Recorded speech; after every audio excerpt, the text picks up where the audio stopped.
السلام عليكم ورحمة الله وبركاته.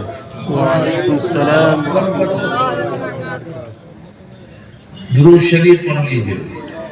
اللهم صل على محمد وعلى آل محمد كما صليت على إبراهيم وعلى آل إبراهيم إنك حميد مجيد.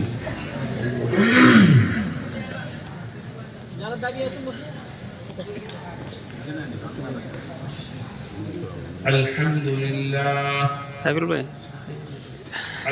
لله نحمده ونستعينه ونستغفره ونؤمن به ونتوكل عليه ونعوذ بالله من شرور أنفسنا ومن سيئات أعمالنا.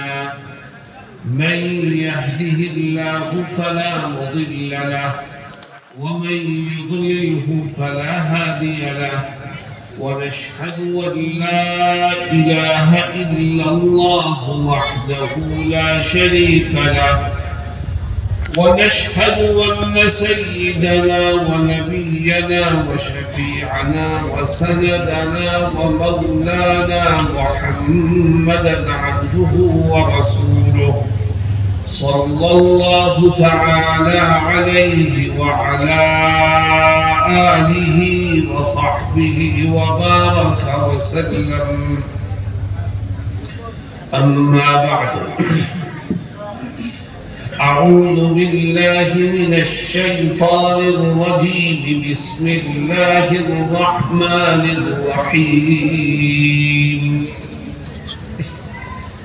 كل نفس ذائقة الموت. میں اس مدرسے کے سالانہ جلسے میں دستار بندی کے جلسے میں اس سے پہلے بھی آیا تھا. آپ کو یاد ہے؟ آج بھی ہوں. اور آگے کیا ہونے والا ہے اس کو صرف اللہ ہی جانتا ہے، اللہ کے سوا کوئی نہیں جانتا. میں نے مدرسے کو دیکھا، اس کی تعمیر کو دیکھا، یہاں کی پڑھائی کو دیکھا، مجھے خوشی ہوئی اور میری دعا ہے کہ اللہ تعالیٰ اس مدرسے کو مزید ترقی عطا فرمائے اور آپ لوگوں کی کوشش کو قبول فرمائے. آپ نے پیسے دیے مدرسے کے لیے، کسی نے 1000 روپے، کسی نے 5000، کسی نے 500. یاد رکھو، اللہ کا وعدہ ہے کہ وہ ہر ایک نیکی کے بدلے میں 10 گنا اجر و ثواب دیتا ہے. لیکن اگر کوئی اللہ کے راستے میں 1 ٹکا خرچ کرتا ہے تو اللہ تعالیٰ اس کو 10 ٹکا نہیں دیتا بلکہ 700 ٹکا دیتا. سبحان اللہ. ایک کے بدلے میں 700 گنا. تو جو آپ نے دیا ہے اللہ اس میں سے 1 روپے کے بدلے میں آپ کو 700 گنا اجر و ثواب عطا فرمائے گا. اللہ قبول فرمائے اور ہم سب کو موت کے بعد اجر و ثواب عطا فرمائے. اللہم آمین. میرے دوستوں اور ساتھیوں، میں نے قرآن کریم کی ایک آیت پڑھی. میں مستقل سفر میں ہوں. میں نے مولانا نور حسین سے کہا کہ بھائی میرا بیان کراؤ تاکہ جو میرے دل میں ہے میں اللہ کے بندوں کے سامنے رکھ دوں. میں تھکا ہوا بھی ہوں، صبح پھر میرا سفر ہے، تو میں تھوڑی دیر آپ سے کچھ اپنے دل کی بات کرنا چاہتا ہوں. کیا آپ سننے کو تیار ہیں؟ میرے دوستوں اور ساتھیوں، اللہ رب العزت قرآن کریم میں ایک بات ایسی فرماتا ہے جس کو ہر انسان مانتا ہے، چاہے وہ ہندو ہو، چاہے مسلمان ہو، چاہے سکھ ہو، چاہے عیسائی ہو، کرسچن ہو، کوئی بھی ہو. ایک بات اللہ کی ایسی ہے جس کو سب مانتے ہیں. وہ بات کیا ہے؟ وہ بات یہ ہے کہ اللہ رب العزت یہ فرماتا ہے کہ جو بھی اس دنیا میں آیا ہے اس کو ایک نہ ایک دن موت کا مزہ چکھنا ہی پڑے. چاہے جوان ہو، بوڑھا ہو، مرد ہو، عورت ہو، امیر ہو، غریب ہو، ہر ایک کو ایک نہ ایک دن مرنا ہے. کیوں بھائی موت کو یاد رکھتے ہو؟ بولو بھائی، یا موت کو بھول جاتے ہو؟ موت کب آئے گی؟ ایک سوال یہ ہے کہ مرنا تو ہے مگر کب؟ انسان یہ سمجھتا ہے کہ موت آئے گی بڑھاپے میں، صحت مند آدمی یہ سمجھتا ہے کہ موت آئے گی بیماری کے بعد، طاقتور آدمی یہ سمجھتا ہے کہ موت آئے گی کمزوری کے بعد۔ مگر یاد رکھو، موت کب آئے گی اس کا علم اللہ کے سوا کسی کو نہیں ہے، اور موت جوان کو نہیں دیکھتی، موت بوڑھے کو نہیں دیکھتی، موت امیر کو نہیں دیکھتی، موت غریب کو نہیں دیکھتی۔ موت کا فلسفہ تو یہ ہے کہ جب موت کا وقت آ جاتا ہے تو پھر انسان کو ایک سیکنڈ کی مہلت نہیں ملتی۔ تو کامیاب انسان کون ہے؟ جو ہر وقت موت کے لیے تیار رہے۔ گھر میں ہو تو موت کے لیے تیار رہو، گھر سے باہر نکلو تو موت کے لیے تیار رہو، کھیت پر جاؤ تو موت کے لیے تیار رہو، سروس پر جاؤ تو موت کے لیے تیار رہو، بزنس کے لیے، کاروبار کے لیے دکان پر بیٹھو تو موت کے لیے تیار رہو، اس لیے کہ پتہ نہیں کب موت آ جائے، اس کا علم اللہ کے سوا کسی کو نہیں۔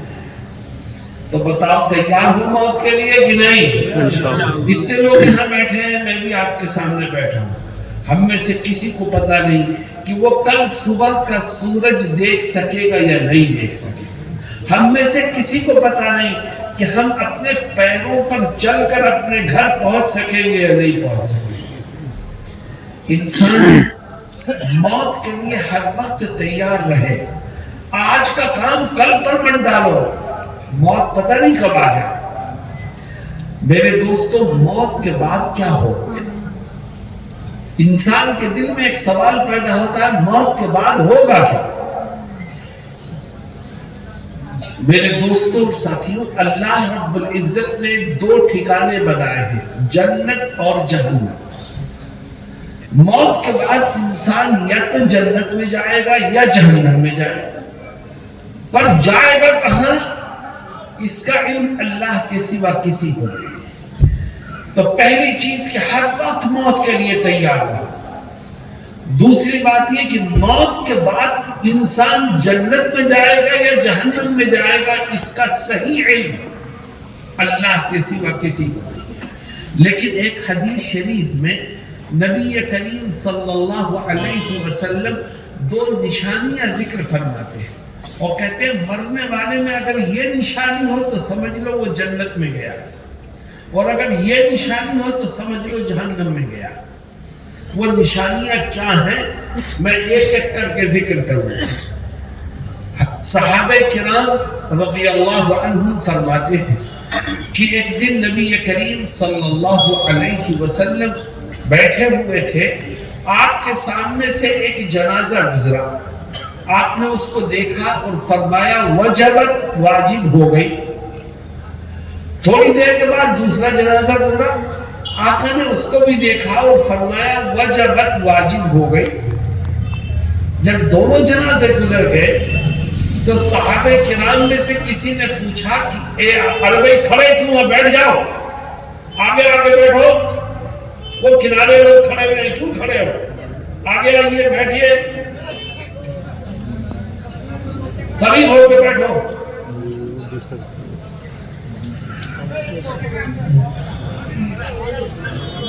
دو جنازے گزرے،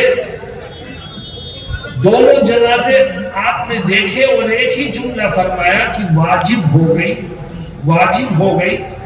تو کسی صحابی نے پوچھا کہ اے آقا، دو جنازے گزرے اور دونوں کو دیکھ کے آپ ایک ہی بات فرماتے ہیں کہ واجب ہو گئی، واجب ہو گئی، ما وجبت، اے اللہ کے نبی کیا چیز واجب ہو گئی؟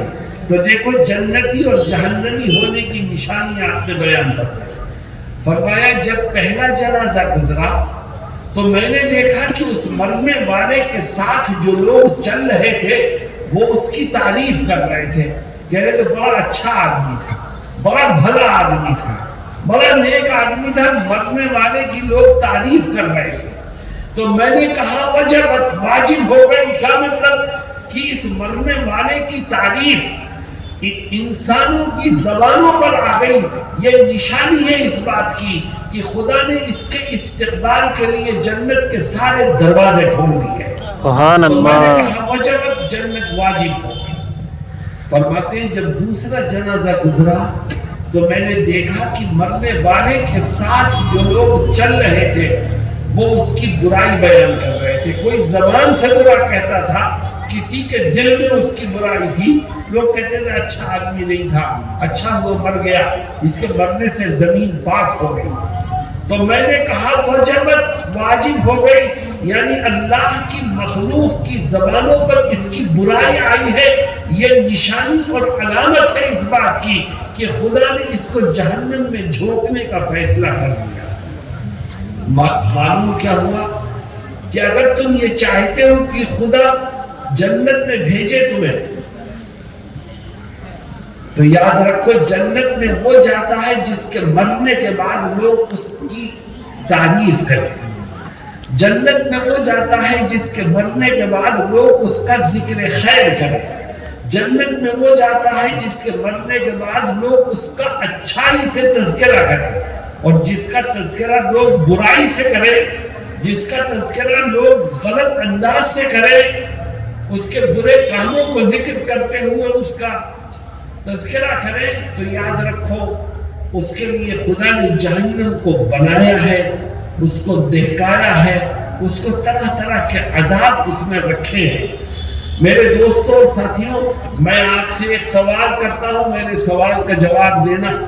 کیا آپ یہ چاہتے ہو کہ جس دن آپ کا جنازہ اٹھے اس دن لوگ آپ کی تعریف کریں؟ بولو بھائی, کیونکہ ادھر لوگ تعریف کریں گے, ادھر اللہ تیرے لیے جنت کے دروازوں کو کھولتا چلا جائے گا. سبحان اللہ. ہر آدمی یہ چاہتا ہے کہ اللہ مجھے جنت میں جگہ دے, لیکن جنت میں جگہ اس وقت ملے گی جب تیرے مرنے کے بعد لوگ تیرا اچھائی سے تذکرہ کریں. میرے دوستوں اور ساتھیوں, اگر یہ چاہتے ہو کہ جس دن جنازہ اٹھے اس دن لوگ تمہارا اچھائی سے ذکر کریں, لوگ تمہاری خوبیاں ذکر کر کے روئیں, ان کے آنکھوں میں آنسو ہو, تو تمہیں زندگی میں کچھ کام کرنے پڑیں گے. تمہیں کرنے کو تیار ہو؟ صرف 5 کام ہیں. کتنے کام؟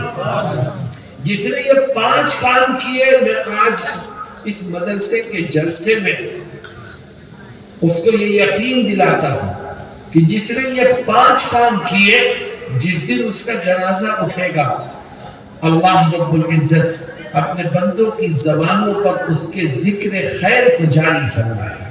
لوگ اچھائی سے اس کا تذکرہ کریں گے, لوگ اس کی تعریف کریں گے, اور ادھر اللہ کے بندے تیری تعریف کریں گے, ادھر اللہ جنت کی نعمتیں تیرے قدموں میں نچھاور کر دیں. وہ 5 کام کیا ہیں؟ کرو گے بھائی؟ انشاءاللہ. نیند آ رہی ہے؟ نہیں, مجھے تو لگ رہا ہے نیند آ رہی ہے. نعرے لگاؤ زور سے. نعرے تکبیر! اللہ اکبر. نعرے تکبیر! نیند بھاگ گئی. 5 کام کیا ہیں؟ دیکھو, آپ ایک دینی جلسے میں بیٹھے ہو, اللہ رب العزت ہمارے اس مل بیٹھنے کو قبول فرمائے. اگر یہ چاہتے ہو کہ جس دن جنازہ اٹھے اس دن لوگ آپ کا اچھائی سے تذکرہ کریں, تو 5 کام کرو. اس میں سے پہلا کام یہ ہے کہ آج سے طے کر لو کہ انشاءاللہ زندگی کے آخری سانس تک روزانہ 5 ٹائم کی نماز پابندی سے پڑھیں گے. انشاءاللہ. مرتے مرتے پڑھیں گے. انشاءاللہ. پڑھتے پڑھتے مریں گے. انشاءاللہ. میرے دوستوں, جو نمازیں پڑھ کے دنیا سے جائے گا, جس دن اس کا جنازہ اٹھے گا, اللہ کے بندے کہیں کہ بڑا اچھا آدمی تھا, کبھی کوئی نماز نہیں چھوڑتا تھا, اس سے بڑی تعریف اور کیا ہوگی. لیکن مجھے افسوس اور دکھ ہے کہ آج امت نے نماز کو کھیل بنا لیا. اس مجمع میں بہت سے لوگ ایسے ہوں گے جو صرف جمعے کی نماز پڑھتے ہیں اور سینہ ٹھوک کے کہتے ہیں کہ مولانا صاحب میں جمعے کی نماز کبھی نہیں چھوڑتا, اور بقیہ نمازوں کا کیا کرتا ہے؟ بقیہ نمازوں کا کچھ پتہ نہیں. اس مجمع میں بہت سے لوگ ایسے ہوں گے جو نماز پڑھتے ہیں، روزانہ پڑھتے ہیں، لیکن آپ ان کی زندگی میں جھانک کے دیکھو تو پتہ چلے گا کسی دن 2 پڑھی 3 چھوڑ دی، کسی دن 3 پڑھی 2 چھوڑ دی، کبھی عشاء کی نماز پڑھے بغیر سو گیا، اور اکثر فجر میں پڑھا سوتا رہتا ہے، اٹھتا ہی نہیں۔ تو بھئی ایسا ہے کہ نہیں ہے؟ میرے دوستو، جو صرف جمعے کی نماز پڑھے یا روزانہ پڑھے مگر کسی دن 2 پڑھے 3 چھوڑ دے، 3 پڑھے 2 چھوڑ دے، تو اس کی نماز خدا اس کے منہ پر مار دے گا، خدا کو تیری نماز کی کوئی ضرورت نہیں۔ خدا کہتا ہے روزانہ پڑھ اور 5 پڑھ، تو کہتا ہے نہیں میں تو 2 پڑھوں گا۔ خدا کہتا ہے 5 پڑھ، تو کہتا ہے میں تو صرف 3 پڑھوں گا۔ تو خدا کے حکم کو ماننے سے انکار کر رہا ہے، تو خدا کے حکم سے ٹکرا رہا ہے۔ فجر میں پڑا سوتا رہتا ہے، ڈر اس خدا سے کہ اگر اس کی پکڑ آ گئی تو تیرا جسم، تیری نیند، تیرا چین و سکون، ہر چیز تجھ سے چھن جائے گی۔ اس کی پکڑ آ گئی تو نہ نیند آئے گی، نہ سکون ملے گا، اور نہ تیرے جسم کے اندر کسی طرح کی عافیت باقی رہے گی۔ اس لیے آپ طے کریں کہ جب تک جسم میں جان اور بدن میں روح رہے گی، روزانہ 5 ٹائم کی نماز پابندی سے پڑھیں۔ انشاءاللہ انشاءاللہ۔ یہ تم مجھ سے نہیں وعدہ کر رہے ہو، خدا سے کر رہے ہو۔ خدا تمہارے ہر لفظ کو سن رہا ہے، اس پر عمل کرو گے بھائی انشاءاللہ۔ اگر یہ چاہتے ہو کہ جس دن جنازہ اٹھے اس دن لوگ تمہارا اچھائی سے تذکرہ کریں، ذکر خیر کریں، تو ایک دوسرا کام بھی کرو، اور وہ دوسرا کام یہ ہے کہ آج سے اللہ سے وعدہ کرو، عہد کرو کہ انشاءاللہ زندگی کے آخری سانس تک جب کسی کا کوئی حق، زمین، روپیہ، پیسہ، گھر بار، کسی کا کوئی حق میری طرف نکلے گا تو میں ایک ایک پائی کا حساب کر کے اس کے حق کو ادا کروں۔ انشاءاللہ۔ تو نے بھائی کا حق ادا کر دیا، بہنوں کا حق ادا کر دیا، پڑوسی کا حق ادا کر دیا، کاروبار کے میں شریک پارٹنر کا حق ادا کر دیا، تو جس دن جنازہ اٹھے گا یہی تیرے رشتہ دار تیری تعریف کریں گے، کہیں گے بڑا اچھا آدمی تھا، اس نے کبھی کسی کا ایک پیسہ نہیں کھایا، اس سے بڑی تعریف اور کیا ہے۔ اور اگر تو نے بھائی کے پیسے مار رکھے ہیں وہ تعریف کرے گا؟ بولو بھائی۔ بہن کا حق مار رکھا ہے وہ تعریف کرے گی؟ پڑوسی کی زمین دبا رکھی ہے وہ تعریف کرے گا؟ نہیں۔ اور دیکھو، ہو سکتا ہے کہ جنازہ اٹھے تو جس کے تو نے پیسے مار رکھے ہیں وہ اپنی زبان سے تیری برائی نہ کرے، لیکن اس کے دل میں تو برائی ہوگی۔ یاد رکھو، خدا جس طرح زبان سے نکلی ہوئی بات کو سنتا ہے، اسی طرح دل میں آنے والے خیال کو بھی اچھی طرح سنتا ہے۔ تو اللہ تو دیکھ رہا ہے کہ تیرے بارے میں لوگوں کی کیا رائے ہے۔ میرے دوستوں اور ساتھیوں، افسوس کی بات ہے کہ آج حق تلفی کا گناہ اس امت میں عام ہو رہا ہے۔ بھائی بھائی کا حق مار رہا ہے، بھائی بہنوں کا حق دبائے بیٹھے، ایک پارٹنر دوسرے کو دھوکہ دیتا ہے اور چپکے سے اس کے ساتھ بے ایمانی کرتا ہے، اور یہ سمجھتا ہے کہ میں نے اس کو دھوکہ دیا ہے، اس کے پیسے مارے، اسے کانوں کان خبر ہی نہیں ہے۔ ارے بے وقوف، اس کو خبر ہو یا نہ ہو مگر اس کا خدا تو تیری بے ایمانی کو دیکھ رہا ہے۔ بتا جب اس کی پکڑ آئے گی تو بھاگنے کا راستہ تجھے کہاں سے ملے گا؟ میرے دوستوں اور ساتھیوں، بے ایمانی مت کرو، جس کا جو حق بنتا ہے دے۔ میں آپ کو ایک واقعہ سناتا ہوں، انسان کو شیطان کیسے دھوکہ دیتا ہے۔ گجرات میں 2 بھائی تھے، دونوں مل جل کے کاروبار کر رہے تھے، اختلاف ہوا، میرے پاس معاملہ آیا، میں نے کہا بھائی کوئی بات نہیں، اختلاف ہوا ہے تم ہر چیز تقسیم کر لو، آدھی آدھی، کاروبار الگ الگ کر لو۔ کاروبار الگ ہو گیا، ہر چیز تقسیم ہو گئی۔ میں سورت گیا تو مجھ سے چھوٹا بھائی کہنے لگا کہ مولانا صاحب یہ بڑے بھائی نے مجھے میرا پورا حق نہیں دیا ہے، کچھ اس نے میرا حق دبا لیا۔ تو میں نے بڑے بھائی کو بلایا، اور اس سے کہا تم نے اس کا پورا حق کیوں نہیں دیا، دے دو اسے. تو بڑا بھائی جو جواب دیتا ہے وہ میں آپ کے سامنے رکھتا ہوں. شیطان انسان کو کیسے دھوکہ دیتا ہے.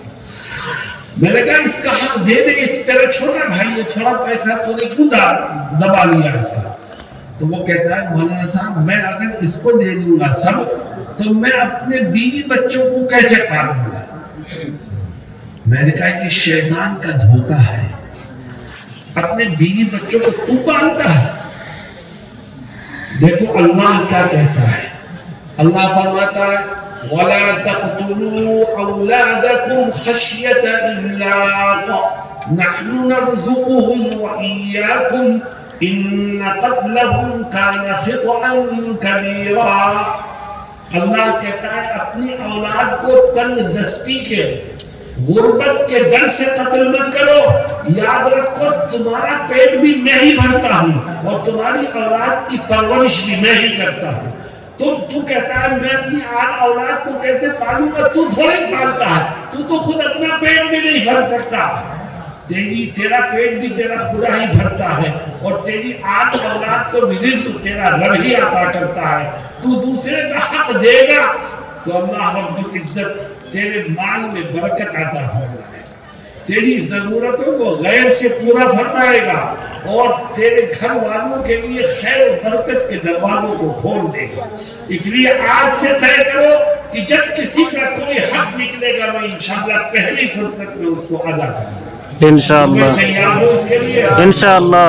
میں کل رات آسام کے ایک علاقے میں تھا، براک ویلی میں، اور میں نے وہاں آسام کے لوگوں سے کہا کہ اے آسام کے لوگوں تم نے اپنی بہنوں کا حق مارا تھا، اللہ کی طرف سے عذاب آیا اور گورنمنٹ آف انڈیا نے تمہاری پکڑ کی تو پتہ چلا کہ تم نے بہنوں کو گھروں سے نکال دیا تھا، ان کی شادیاں کر دی تھی اور باپ کی جائیداد میں ان کا جو حصہ بنتا تھا وہ نہیں دیا.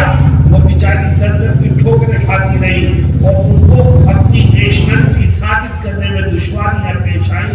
اللہ کو کیا منہ دکھاؤ گے. بہن کا حق بھی باپ کی جائیداد میں ایسے ہی ہے جیسے بیٹے کا حق ہے. ہاں بس حق کی مقدار میں فرق ہے. بیٹے کا ڈبل حق ہے اور بیٹی کا سنگل حق ہے، مگر حق تو دونوں کا ہے. تم کیسے بہن کا حق مار سکتے؟ آپ ہم طے کریں کہ انشاءاللہ جب جس کا حق نکلے گا ہم ایک ایک پائی کا حساب کر کے اس کو ادا کریں گے انشاءاللہ. سے بولو آواز کیوں نہیں نکل رہی؟ انشاءاللہ. نمبر 2 میرے دوستوں اور ساتھیوں، اگر یہ چاہتے ہو کہ جس دن جنازہ اٹھے اس دن لوگ آپ کا ذکر خیر کریں، آپ کا تذکرہ بھلائی سے کریں، تو ایک تیسرا کام بھی تھا. پہلا کام یہ تھا کہ روزانہ 5 ٹائم کی نماز پابندی سے پڑھو. دوسرا کام یہ تھا کہ جب کسی کا کوئی حق نکلے تو ایک ایک پائی کا حساب کر کے اس کو ادا کرو. تیسرا کام یہ کہ اگر جس دن جنازہ اٹھے تم یہ چاہتے ہو کہ اس دن لوگ آپ کا اچھائی سے تذکرہ کریں تو تیسرا کام یہ کرو، آج سے عہد کرو کہ انشاءاللہ زندگی کے آخری سانس تک چلتے پھرتے اٹھتے بیٹھتے کھاتے پیتے حضرت محمد مصطفیٰ صلی اللہ علیہ وسلم کی ایک ایک سنت پر عمل کرنا. جو آقا کی سنت پر عمل کرتے کرتے دنیا سے جائے گا، جس دن اس کا جنازہ اٹھے گا خدا اپنے بندوں کی زبانوں پر اس کے ذکر خیر کو جاری فرمائے گا. لوگ کہیں گے بڑا بھلا آدمی تھا، بڑا اچھا آدمی تھا، نیک آدمی تھا، سنت پر عمل کیا کرتا تھا. شادی بیاہ کرو تو سنت کے مطابق، چہرہ بناؤ تو سنت کے مطابق، کھاؤ پیو تو سنت کے مطابق. تمہاری ہر ادا سے یہ جھلکے کہ تم حضرت محمد مصطفیٰ صلی اللہ علیہ وسلم کے غلام ہو. آج مسلمان کاغذ کی تختی پر لکھتا ہے آئی لو محمد اور نکل جاتا ہے اس تختی کو لے کے روڈ پر اور کہتا ہے مجھے آقا سے محبت ہے. تیری ایسی محبت کی نہ خدا کو ضرورت نہ آقا کو ضرورت. یہ بتا تیری زندگی میں آقا کی سنتیں ہیں کہ نہیں ہیں؟ اگر آقا کی سنتیں ہیں تو آئی لو محمد کہنے کی کوئی ضرورت نہیں، خدا خود تجھ سے محبت کرنے لگے گا. اور جس کے دل میں آقا کی محبت نہیں، جس کی زندگی میں آقا کی سنت نہیں، وہ کتنی ہی آئی لو محمد کا نعرہ لگائے، خدا کے ہاں نبی سے محبت کرنے والوں کی فہرست میں اس کا نام شامل نہیں ہوگا۔ کتنے نوجوان یہاں بیٹھے ہیں میں دیکھ رہا ہوں جن کے چہروں پر داڑھیاں نہیں۔ مسلمانوں، ہم نے نبی کی اس سنت کو کھرچ کے نالیوں میں بہایا، ہم نے نبی کے طریقے کو چھوڑا تو اللہ کی رحمت کے دروازے بند ہو گئے۔ اللہ کہتا ہے وَمَا أَرْسَلْنَاكَ إِلَّا رَحْمَةً لِلْعَالَمِينَ، تمام دنیا جہان والوں کے لیے رحمت ہے نبی کی ذات، اور نبی کی سنتوں کو ہم نے چھوڑ دیا تو ہم نے تو خود رحمت کے دروازے کو بند کر دیا۔ یہاں جتنے لوگ بیٹھے ہیں وہ سنیں آج حال کیا ہے امت کا۔ جس کے جیب میں ٹکے ہیں، پیسہ ہے، وہ جب اپنے بیٹے یا بیٹی کی شادی کرتا ہے تو سنت کو وہ پیروں تلے روندتا ہے، پیسے کے نشے میں چور ہو کر وہ تمام حرکتیں کرتا ہے شادی بیاہ کے موقع پر جس کی اسلام میں کوئی گنجائش نہیں ہے۔ اللہ سے ڈرو۔ آج سنت وہ ہم نے چھوڑ دیا، اسی لیے رحم کے، کرم کے، خیر کے، برکت کے دروازے بند ہو گئے۔ اللہ نے اپنے دشمنوں کو ہمارے اوپر مسلط کر دیا ہے۔ یاد رکھو، حالات اس وقت تک نہیں بدلیں گے جب تک کہ ہم اور آپ خود اپنے آپ کو نہیں بدلیں گے۔ آپ طے کریں کہ انشاءاللہ ہم ہر کام سنت کے مطابق کریں انشاءاللہ، اور سنت کی خلاف ورزی سے اپنے دامن کو بچائیں گے۔ اللہ تعالیٰ حالات کو بدلنے والا ہے۔ جو کچھ دنیا میں ہو رہا ہے وہ اللہ کے حکم سے ہو رہا ہے۔ ہندوستان میں جو کچھ ہو رہا ہے اللہ کے حکم سے ہو رہا ہے۔ اللہ چاہے تو دشمن کو طاقتور بنا دے، اللہ چاہے تو طاقتور کو کمزور کر دے، اللہ چاہے تو امن پسندوں کے ہاتھوں میں اقتدار دے دے، اور اللہ چاہے تو مخالفین کو اقتدار کی کرسی پر بٹھا دے۔ کرنے والی ذات اللہ ہے۔ تو چلو ہم طے کریں کہ ایک ایک سنت پر عمل کریں گے۔ کرو گے بھائی؟ جتنے لوگ بغیر داڑھی کے بیٹھے ہیں وہ وعدہ کریں کہ انشاءاللہ ہم نبی کی اس سنت سے اپنے چہرے کو سجائیں گے انشاءاللہ۔ میرے دوستوں اور ساتھیوں، آپ نے نام سنا ہے حضرت شیخ الاسلام مولانا حسین احمد مدنی رحمہ اللہ کا نام سنا ہے بھائی؟ میں ایک قصہ سنا کر کے آگے بڑھتا ہوں، ہر جگہ سناتا ہوں، آپ کو بھی سناتا ہوں۔ ہمارا یہ دیش انگریزوں کے چنگل میں پھنسا تھا اور ہمارے بزرگوں نے قربانیاں دے کر اس دیش کو آزاد کرایا۔ ایک موقع پر حضرت شیخ الاسلام مولانا حسین احمد مدنی رحمہ اللہ کو انگریز حکومت نے گرفتار کر لیا کہ آپ آزادی کی جدوجہد میں حصہ لے رہے ہیں، ہم آپ کو جیل میں ڈال دیتے۔ حضرت کے ساتھ محمد علی جوہر ایک بڑے لیڈر تھے، وہ بھی گرفتار ہوئے، اور کچھ ہندو لیڈر بھی گرفتار ہوئے، سب کو ایک جیل میں بند کر دیا۔ صبح کو چھوڑ دیتے تھے اور رات کو ہندو قیدیوں کو الگ بیرک میں بند کرتے، مسلم قیدیوں کو الگ بیرک میں بند کرتے، اور صبح کو ایک ساتھ چھوڑ دیتے، سب جیل کے اندر آپس میں بیٹھتے، کھاتے پیتے، ملتے جلتے، اور شام کو الگ الگ بند کر دیتے، ہندو الگ مسلمان الگ۔ محمد علی جوہر یہ علی گڑھ کے پڑھے ہوئے تھے، کلین شیو تھے، حضرت مدنی رحمہ اللہ کے کمرے میں یہ بند تھے۔ ایک دن عجیب حادثہ ہوا، ایک دن شام کو حضرت اپنے کمرے میں آ گئے، محمد علی جوہر نہیں آیا۔ حضرت انتظار کرتے رہے، 1 گھنٹہ گزرا، 2 گھنٹے گزرے، کافی دیر کے بعد محمد علی جوہر آئے تو حضرت نے پوچھا جوہر صاحب کہاں رہ گئے تھے، اتنی دیر ہو گئی؟ تو جوہر صاحب کلین شیو تھے تو جواب کیا دیتے ہیں؟ کہتے ہیں حضرت انگریز فوجیوں نے مجھے ہندو سمجھ کر ہندوؤں کے ساتھ بند کر دیا، مجھے یہ بتانے میں بڑا ٹائم لگا کہ میں تو مسلم ہوں، مجھے مسلمانوں کے ساتھ بند کرو، اس لیے آپ تک آنے میں دیر لگ گئی۔ جیسے ہی حضرت نے یہ بات سنی تو ایک جملہ فرمایا، اور حضرت کے اس جملے نے ان کی زندگی کی کایا پلٹ کر دی۔ حضرت نے ان سے فرمایا، جوہر صاحب اگر قیامت کے دن فرشتوں نے بھی کافر سمجھ کر جہنم میں ڈال دیا تو کیا ہوگا؟ اللہ جوہر صاحب نے فوراً حضرت کے پیر پکڑ لیے اور وعدہ کیا، حضرت آج سے کبھی یہ داڑھی نہیں کٹے گی، یہ ٹائٹل ہے اسلام کا، یہ ٹائٹل ہے محمد رسول اللہ کی غلامی کی۔ تو میں تیار ہوں اس کو رکھنے کو انشاءاللہ۔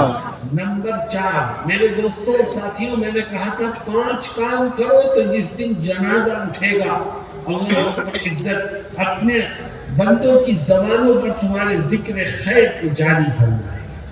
5 کاموں میں سے کتنے کام آئے؟ ارے بولو زور سے۔ 3 کام آئے، چوتھا کام اگر یہ چاہتے ہو کہ جس دن جنازہ اٹھے اس دن لوگ تمہارا ذکر خیر کرے، اچھائی سے تذکرہ کرے، تو ایک چوتھا کام بھی کرو، اور وہ چوتھا کام یہ ہے کہ آج سے طے کر لو کہ انشاءاللہ زندگی کے آخری سانس تک جو لقمہ میرے پیٹ میں جائے گا وہ حلال ہے، جس کا کھانا حلال، جس کا پینا حلال، جس کا کاروبار حلال، جس کی بزنس حلال، اللہ اس کی ہر نیکی کو قبول فرمائے گا، اور جس دن اس کا جنازہ اٹھے گا لوگ کہیں گے بڑا بھلا آدمی تھا، یہ حرام سے بچتا تھا اور ہمیشہ حلال طریقے سے روزی کماتا تھا، اس سے بہترین تعریف اور کیا ہو سکتی۔ میرے دوستوں اور ساتھیوں، آج افسوس کی بات ہے کہ لوگ حرام و حلال کے فرق کو بھول گئے۔ ہر ایک یہ چاہتا ہے میرا بینک بیلنس بڑھ جائے، چاہے حلال طریقے سے چاہے حرام طریقے سے۔ اگر ہندو اپنا کاروبار بڑھاتا ہے بینک سے سودی قرض لے کر کے، تو آج مسلمان بھی سودی قرض لینے میں سب سے آگے لائن میں کھڑا ہو جاتا ہے۔ تو بھائی ہوتا ہے نہیں ہوتا؟ افسوس کی بات ہے۔ ایک کافر، ایک غیر مسلم کے لیے تو یہ دنیا ہی جنت ہے، مگر مسلمان کے لیے دنیا جنت نہیں ہے۔ مسلمان کے لیے تو دنیا قید خانہ ہے، اس کے گلے میں اسلام کا پٹا پڑا ہوا ہے، وہ ہر جگہ نہیں جا سکتا، ہر چیز نہیں کھا سکتا، ہر طرح کی دولت نہیں کما سکتا، وہ تو وہی کرے گا جس کی اجازت حضرت محمد مصطفیٰ صلی اللہ علیہ وسلم نے اور اللہ رب العزت نے اس کو عطا کی ہے۔ اس لیے حرام کمائی سے بچو۔ میرے دوستوں اور ساتھیوں، ابھی میں کرناٹکا کے ایک علاقے میں تھا 3 دن پہلے، بہت بڑی سبھا تھی، ہزاروں لوگ بیٹھ گئے، بیان چل رہا تھا۔ ایک صاحب نے ایک پرچی دی، مجھے آج تک اس کا دکھ ہے، پچھلے ہفتے کی بات ہے، اور پرچی میں یہ لکھا تھا کہ مولانا صاحب یہاں اس علاقے کے 95 نوجوان، 95 لوگ وہ ہیں جو نشہ کرنے کے عادی ہو گئے ہیں، نشہ کھا رہے ہیں، نشہ سونگھ رہے ہیں، نشہ پی رہے ہیں، حرام میں مبتلا ہے۔ کیسے افسوس اور دکھ کی بات ہے۔ یاد رکھو، بہت سے لوگ دھوکے میں ہیں کہ شراب پینا حرام ہے۔ یاد رکھو، جس طرح شراب پینا حرام ہے اسی طرح نشے کا انجیکشن لگانا بھی حرام ہے۔ جس طرح شراب پینا حرام ہے اسی طرح نشے کی چیز کو سونگھنا بھی حرام ہے۔ جس طرح شراب پینا حرام ہے اسی طرح نشے کی کوئی چیز حلق سے نیچے اتارنا، کھانا، یہ بھی حرام ہے۔ اور آج مسلمان جوان اپنی آمدنی کو بھی حلال بنانے کی فکر نہیں کرتا اور اپنے کھانے پینے میں بھی حرام کا استعمال کر رہا ہے۔ اللہ ہم سب کی حفاظت فرمائے۔ پتہ نہیں، مجھے نہیں معلوم آپ کے علاقے کا کیا حال ہے، جو لوگ نشہ خور ہیں، نشہ استعمال کرتے ہیں، نشہ کھاتے اور پیتے ہیں، وہ ایک حدیث سن لیں۔ حضرت محمد مصطفیٰ صلی اللہ علیہ وسلم نے فرمایا، جو نشے کا عادی ہو کر کے اس دنیا سے جائے گا، جو نشے کا عادی ہو کر کے نشہ پی کر کے کھا کر کے نشہ کر کے اس دنیا سے جائے گا، اللہ رب العزت اس کو کل میدان محشر میں نہر الخبال سے پلائے. صحابہ نے پوچھا یا رسول اللہ یہ نہر خبال کیا چیز ہے؟ نہر خبال کیا چیز ہے؟ تو دیکھو آقا کیا کہتے ہیں، فرماتے ہیں کہ جہنمیوں کو جب عذاب دیا جائے گا تو ان کے جسم سے خون نکلے گا، پیپ نکلے گا، گندگی نکلے گی. جہنمیوں کے جسم سے خون، پیپ اور گندگی جو نکلے گی اس کو ایک جگہ جمع کیا جائے گا. اور اللہ رب العزت کل شرابی کو اس نہر الخبال کی گندگی سے، شرابی کو جہنمیوں کے جسم سے نکلنے والی گندگی پلائی جائے گی. یہ تیری سزا ہے، تو نے شراب پی تھی، تو نے نشہ کیا تھا، آج تجھے سزا کے طور پر جہنمیوں کے جسم سے نکلی ہوئی گندگی پلائی جائے گی، کھلائی جائے گی. اللہ ہم سب کی حفاظت فرمائے. اللہم آمین. اللہ قرآن میں کہتا ہے حلال کھاؤ، حلال کماؤ، پاکیزہ رزق اپنے جسم کے اندر پہنچاؤ. یا ایھا الذین آمنوا کلوا من طیبات ما رزقناکم واشکروا للہ ان کنتم ایاہ تعبدون. کیوں بھائی حرام کھاؤ گے؟ نہیں. حرام کماؤ گے؟ نہیں. کماتے تو ہو. سودی لین دین میں مسلمان مبتلا ہے. اور دیکھو جو سود کھائے گا، سودی کاروبار کرے گا، سودی لین دین میں مصروف ہوگا، اللہ اس کے برے انجام کو قرآن میں ذکر کرتا ہے. اور کیا کہتا ہے؟ الذین یأکلون الربا لا يقومون إلا كما يقوم الذي يتخبطه الشيطان من المس. اللہ کہتا ہے کہ جس نے دنیا میں سود کھایا ہوگا، سودی لین دین میں مصروف ہوگا، کل قیامت کے دن جب وہ میدان محشر میں پہنچے گا تو اس کا حال اس آدمی جیسا ہوگا جس کے اوپر جن سوار ہو جاتا ہے. جس آدمی پر جن سوار ہو جائے وہ کبھی روتا ہے، کبھی چیختا ہے، کبھی بھاگتا ہے، کبھی دوڑتا ہے، کبھی اٹھتا ہے، کبھی گرتا ہے. جو سود کھا کے جائے گا دنیا سے وہ میدان محشر میں یہی ناٹک کرے گا، اور ساری دنیا کے لوگ اس کے اس حال کو دیکھ کے پہچان لیں گے کہ یہ وہ بدنصیب ہے جس نے دنیا میں سود کھایا تھا. اللہ ہم سب کی حفاظت فرمائے. تو اپنی کمائی کو، اپنے کھانے پینے کو حلال بناؤ، تو جس دن جنازہ اٹھے گا لوگ تمہارا ذکر خیر کریں گے اور اللہ جنت میں تمہیں جگہ عطا فرمائے گا. کیوں بھائی اس پر عمل کریں گے؟ آخری بات، ابھی تک کتنی باتیں آ گئی؟ چاروں یاد ہیں؟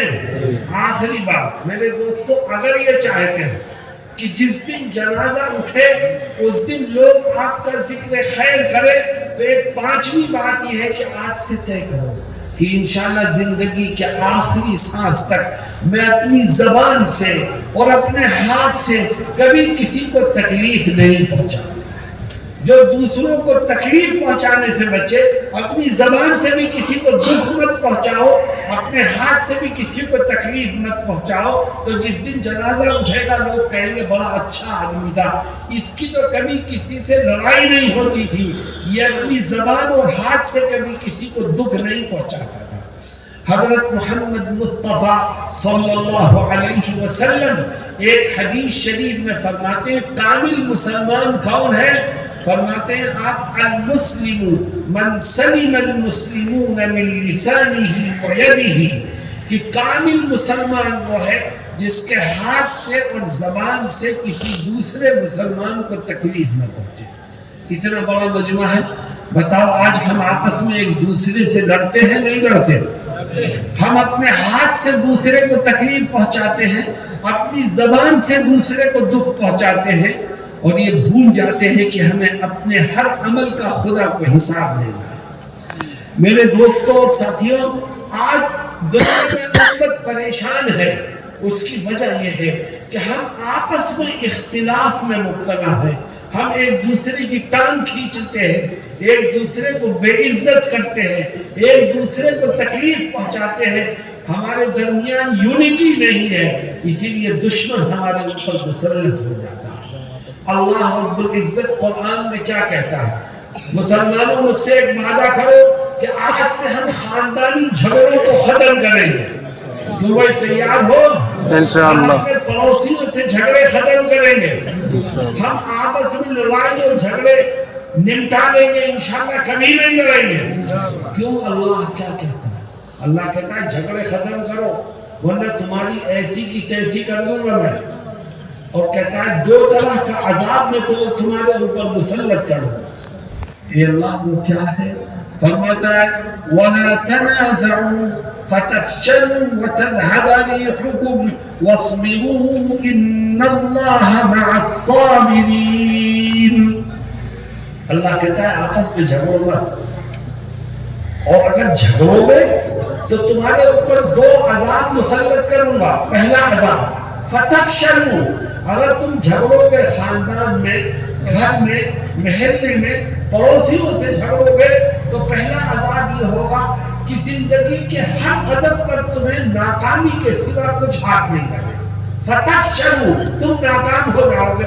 تم بزنس میں ناکام ہوگے، تم سیاست میں ناکام ہوگے، تم اپنی دکان چلانے میں ناکام ہوگے. فتفشلوا، ہر جگہ ناکامی کے سوا کچھ ہاتھ نہیں. بتاؤ آج مسلمان ناکام ہو رہا ہے نہیں ہو رہا؟ اور دوسرا عذاب وَتَذْهَبَ رِيحُكُمْ، تم آپس میں جھگڑو مت ورنہ اس کی وجہ سے تمہارے دشمن کے دل سے تمہارا روح نکل جائے گا، تمہاری ہوا اکھڑ جائے گی. جو دشمن جہاں چاہے گا تمہیں جس طرح چاہے گا ذلیل کرے گا، بے عزت کرے گا، اور تمہارے لیے بچنے کا راستہ نہیں ملے گا. میرے دوستوں اور ساتھی، جس سے جھگڑا ہے دل میں ارادہ کرو کہ میں اپنے تمام جھگڑوں کو ختم کر دوں گا. بھائی سے جھگڑا ہے وہ ختم کر دو، خاندان کے کسی آدمی سے جھگڑا ہے وہ ختم کر دو، پڑوسی سے جھگڑا وہ کہو آج سے میں کسی سے نہیں لڑوں گا انشاءاللہ. تو جس دن جنازہ اٹھے گا اللہ تمہاری اپنی مخلوق کی زبانوں پر تمہارے ذکر خیر کو جاری فرمائے. کل کتنے کام ہوئے؟ یہ 5 کام ہوئے. میرے دوستو میں خدا کو گواہ بنا کر کے کہتا ہوں کہ تم نے زندگی میں ان 5 کاموں پر عمل کیا تو اللہ تمہیں جنت میں ٹھکانہ نصیب فرمائے گا. موت کے بعد لوگوں کی زبانوں پر تمہاری تعریف اور ذکر خیر کو جاری فرمائے گا. اور میرے دوستو جیسا میں نے شروع میں کہا تھا کہ کامیاب انسان وہ ہے جو ہر وقت موت کی تیاری میں مصروف ہے. کب موت آ جائے کچھ پتہ نہیں. اللہ رب العزت ہمارے اس بیٹھنے کو قبول فرمائے، کہنے اور سننے کو قبول فرمائے، اور اللہ ہمیں عمل کی توفیق سے مالا مال فرمائے. وآخر دعوانا